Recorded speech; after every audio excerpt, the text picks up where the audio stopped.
You don't have to glorify war to honor our war dead. You can even be a pacifist. The simple fact is that it is a sacred duty to honor and to remember those who have died in service to our nation. Hello, I'm Stuart Baskin, pastor of First Presbyterian Church of Tyler, Texas, and this is your daily devotional for Monday, May 30th, 2022. Many in my field find holidays like Memorial Day a bit awkward. It's not a religious holiday. It doesn't mark an event in the life of Jesus. You can't find it on any liturgical calendar. It is a thoroughly secular holiday, and yet it absolutely has religious overtones. As Reformed Christians, we of all people should be most able to understand the proper connection between the secular and the sacred in this case. For in our tradition, we have always taught that civil authority, if not always the occupant of office, is God's way of providing for civil order and providing for the common good. So whatever else you may think about war, the military, or government in general, today is a day simply to remember the dead, those who died in service to country. 2 years ago, I wrote my Memorial Day devotional about a man I never knew and even whose family I never met, but who is buried quite near members of my family in Marlin, Texas. His name was Virgil Lee Jones, and he died on February 11th, 1945. Here's what I wrote 2 years ago. All I know about Virgil is that he was a staff sergeant and that his headstone notes he gave his life for his country. The only reason I even know this much is that his body happens to rest immediately at the feet of my grandmother. He seems to be buried next to his father, who served as a bugler in World War I. His mother's stone simply notes, "She gave so much." These three graves are all we need to know today, Memorial Day.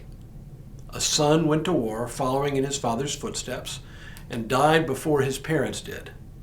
They died not many years later, both in their 60s, probably of broken hearts. Still, I wonder about Virgil. He was only 21 years old when he died. Was he in the Army or in the Marines?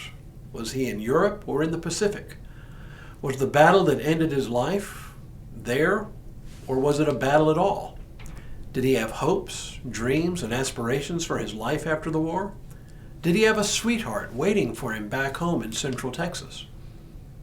I'm sure if I looked hard enough, I could find relatives who could tell me a few more things about him. But most of the people who would have known him are gone now too.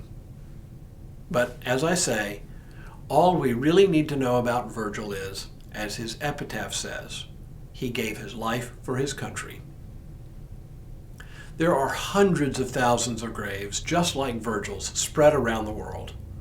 Some are in national cemeteries, surrounded by others who served in the military, many of whom died for their country. But many, many more are buried, like Virgil, in cemeteries in their hometowns, surrounded not by war dead, but by family and local friends.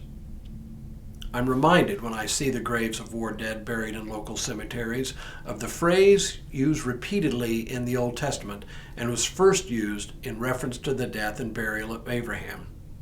This is the length of Abraham's life, 175 years. Abraham breathed his last and died in a good old age, an old man and full of years, and was gathered to his people. He was gathered to his people. I like that phrase, and especially when I think about a young man like Virgil Jones. He died and was gathered to his people and surrounded in death by those who loved him best. Walk through any cemetery in town, Rose Hill, Cathedral in the Pines, Tyler Memorial Park, and you will find the graves of young men and women just like Virgil Jones, buried not with other war dead, but gathered to their people. May we honor their sacrifices today. Now may God continue to bless you and keep you in all that you do this day and in all the days ahead.